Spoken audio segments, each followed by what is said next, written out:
What's good, YouTube? It's your boy, Blue Blood Sports TV, back at y'all with another one.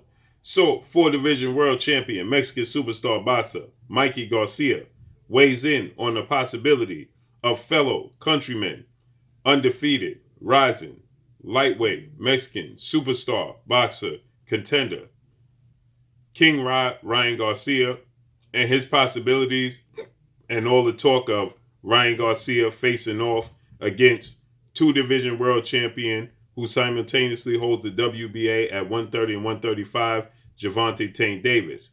Mikey Garcia weighed in on that. He broke down the fight between Ryan Garcia and Luke Campbell that just took place. And Ryan Garcia says that it was impressive because, Mikey Garcia said that Ryan Garcia fight with Luke Campbell was impressive because Luke Campbell floored Ryan Garcia in the second round.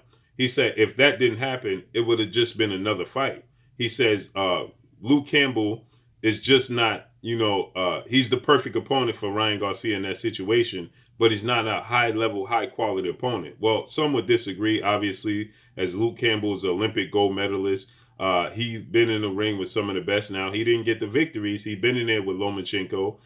He's been in there with Jorge Linares. He didn't get the nod, but he's been in the ring with them, right? And so with that said, Mikey Garcia, is saying that Luke Campbell was the perfect step-up opponent, but when it comes to Gervonta Tank Davis and King Ryan Garcia, Mikey Garcia is saying that it's two different levels, and that's a fight that absolutely should not be made. He stated that, Ryan Garcia needs a lot more time. He said, but who am I? He says, I'm of the belief that he needs more than two fights. We heard four division world champion Mexican superstar boxer who's unified super middleweight WBC WBA world champion Saul Canelo Alvarez. He says he believes, and he's the mentor to Ryan Garcia. Saul Canelo Alvarez stated that he believes Ryan Garcia needs at least two more fights before stepping up to the level of Gervonta Tank Davis, so on and so forth. But Mikey Garcia is begged to differ with that. Mikey Garcia says he believes he needs more than two fights. He says, is he going to blossom and develop in just two fights? Is he going to get that much better in two fights? Because that's what he's going to need to do to get past Gervonta Tank Davis. He says he's going to definitely need to, get much better within those two fights to be able to beat Gervonta Tank Davis. He said Gervonta Tank Davis is on a whole nother level than Ryan Garcia. He said there's levels to the sport of boxing. Now you can have all the confidence in the world, but if you don't have the abilities to play out your game plan, right?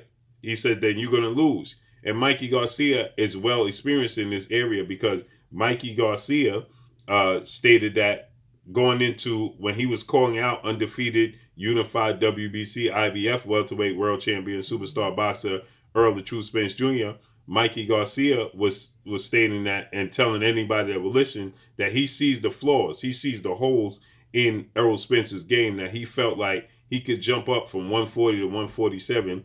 Some people say from 135 to 147, two divisions, but to challenge the best fighter at welterweight in Errol Spence Jr. A lot of people said that, Errol Spence Jr.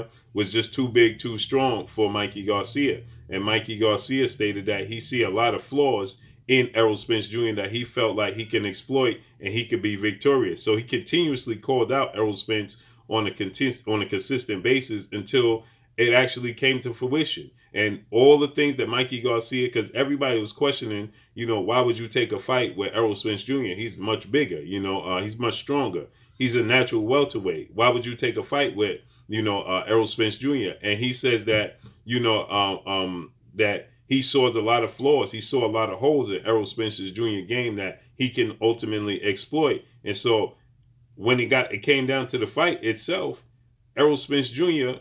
exploited Mikey Garcia because a lot of people started to waver. They started to fall into what Mikey Garcia was claiming. They started to, get on board and wait. Maybe Mikey Garcia does see something. Maybe he sees something we don't see. And maybe he can exploit some of the holes in Errol Spence's game. Well, Errol Spence, most people thought that if Errol Spence was going to win the fight against Mikey Garcia, it was simply going to be due to the fact that he was just a bigger, stronger guy. Well, Errol Spence wanted to prove everybody wrong because most people said that Errol Spence, if this was a boxing match, Errol Spence was going to lose because Mikey Garcia was the better pure boxer. Well, Errol Spence begged to differ in that fight, and Errol Spence went in there and completely outboxed and outclassed Mikey Garcia from rounds 1 through 12, right? Now, some people may say they gave the nod the first round to Mikey Garcia, right? You had to find rounds to give to Mikey Garcia, and Errol Spence didn't use his size. He didn't use his strength. That wasn't the key to victory for him. The key to victory was he was just simply the better boxer. He was simply, the smarter guy, and Mikey Garcia admitted that. Mikey Garcia said, well, every time I went to do something, he was always a step ahead of me. And at times he seemed to be 2 steps ahead of me. He said he was much smarter than I thought. He was much better boxer than I thought. And he said that, I had no answer for his adjustments. So he said that Errol Spence made adjustments to everything I did. So Mikey Garcia, if there's anybody that's experienced in this department and understands and could, attest to this, it's Mikey Garcia. And so Mikey Garcia is a very, very smart boxing mind.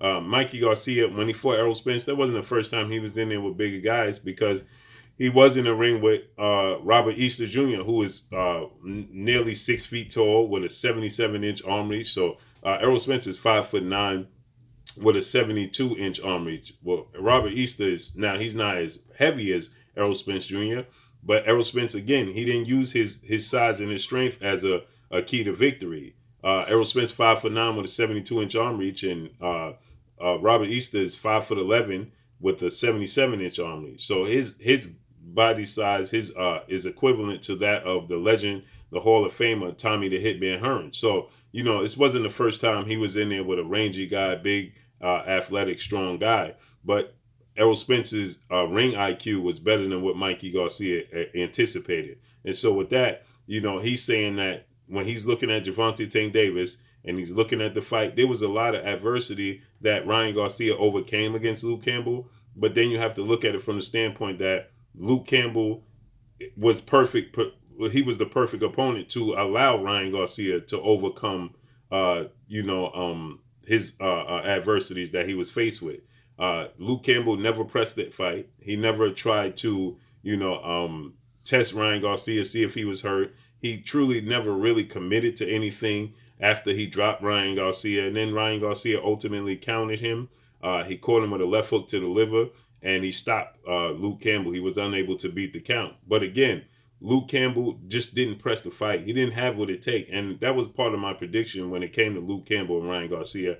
I felt like Ryan Garcia was going to be faced with adversity, but he was going to overcome it because Luke Campbell is just not a closer.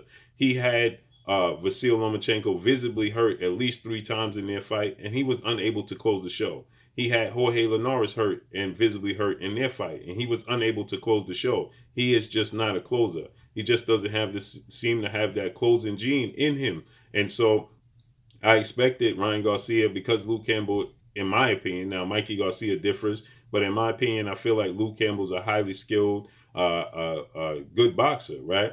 You can't win an Olympic gold medalist without being a good boxer. So with that said, I thought that he would test Ryan Garcia, seeing as though Ryan Garcia has never faced this level of opposition, not to mention Luke Campbell is a southpaw. So he's going to give him different angles, different looks that Ryan Garcia truly isn't used to. But also, I said that, he also plays into Ryan Garcia's hands because the southpaws kryptonite is a left hook and a straight right hand, and that's what Ryan Garcia ultimately does great in his that's the best thing he has in his arsenal. So I knew eventually he would overcome what Luke Campbell was presenting to him and be victorious. But his body language when he did get hit, and they weren't big punches, just the normal jabs and regular straight right hands, nothing with too much power. He wasn't trying to assert himself too much, but they still was snapping Ryan Garcia's head back. His balance was off, his base wasn't sturdy,